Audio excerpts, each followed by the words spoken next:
So post-marketing drug evaluation existed before CoLab. What makes CoLab different to how it was done in the past? I mean, what was the reason to need CoLab as opposed to the existing method?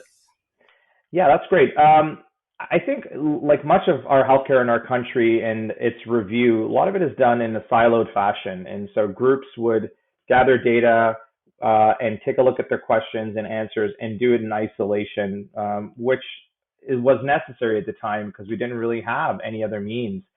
So we looked to create and to centralize this and coordinate our efforts to be much more efficient. So when a province, for example, I'm just using the examples here, Ontario and perhaps Manitoba have a question related to a drug, it's highly likely that other provinces have similar questions as we're one Canada, one country with a diverse population.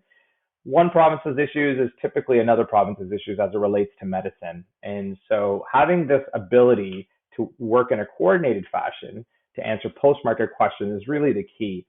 The other point I want to make is I think historically our emphasis for post-market data has been on safety, as it should be. Pharmacovigilance and is this drug safe? Are people dying? Should we pull it from the market?